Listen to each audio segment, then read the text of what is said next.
What up, Bricks and Mortar teachers? Welcome to the online world. I'm going to show you how to make some videos, and you might be like, Mr. Galt, there's a billion educational videos online.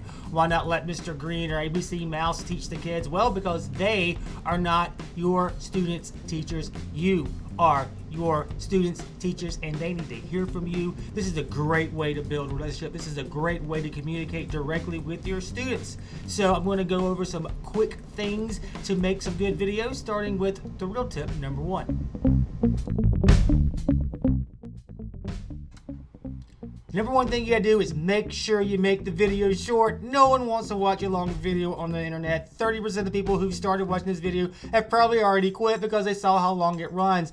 Got to make your video short. You've got to make them less than 5 minutes. You'd be like, Mr. Gold, I got a 60-minute lecture. And I'd be like, why do you have a 60-minute lecture? It's not 1984.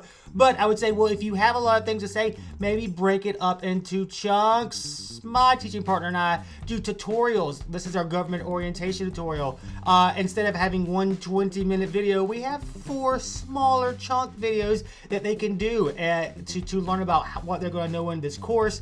They can click the videos on these we're just basically using Google Slides, and they can watch it there. And at the very end, they have a Google quiz they can take. So if you've got a long video, shorten it up. You've got to keep this video short, but you got to make sure they're engaging, and you not make sure that you are communicating with your students and building those relationships. So tip number one, keep the videos short. Alrighty, and the second thing you need to know is don't be a perfectionist. We are not a news channel. We are not making a movie for Hollywood. We are not even trying to go viral on the internet. We are trying to convey a message to our students. So don't spend all day on making these videos. I like doing mine live like I'm doing right now. You're like, yeah, this video is not very good. Hey, it's getting the point across, all right? It's free. I'm not getting paid for this. So once again, don't spend all your time making these videos.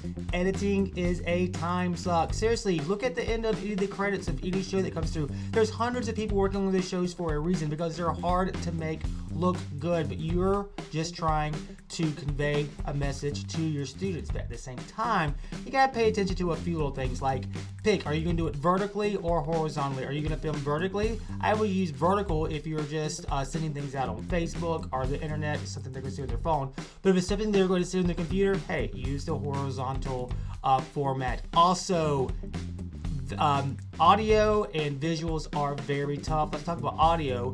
A lot of people do videos in the car. Cue to the car video. And that's the reason why some people choose their cars to make videos in. Some of the best videos in education are made in a car. Looking at you, Jerry Brooks. Because it is basically an enclosed sound booth. Always have good sound. Always good lighting with all of the windows. No distractions. So if you need to make a quick video, maybe try filming in the car. But not while driving. We're going to need you back in those bricks and mortar schools before you know it. So, no driving and filming. All right, back from the car video. Hey, visuals are also important, not only the audio. When you're filming, make sure you don't film right in front of a window where your face looks all blacked out and they can't see who you are. Make sure that your camera angle is good. Try to use a good camera. Also, make sure that you mount your camera. You don't want it bouncing up and down. We are not doing the Blair Witch style projects. I just dated myself completely.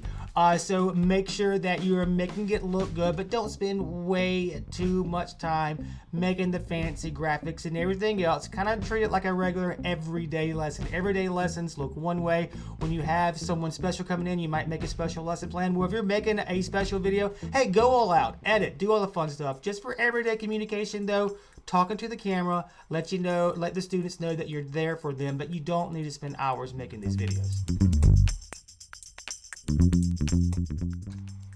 All right, so how am I recording these things? Hey, depends on what I need it for. If I'm talking just directly to the camera, trying to let my students know a message, I'm using the YouTube app. It's right there on your phone. You press YouTube, go to record. It's automatically on your YouTube channel. You can send out the links there.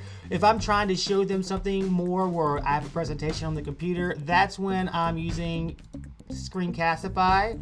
Right now, everybody in the business, the online business, realizes what is going on right now, and they're going to try to sell bricks and mortar teachers everything. So I'm not saying you have to buy everything, please don't.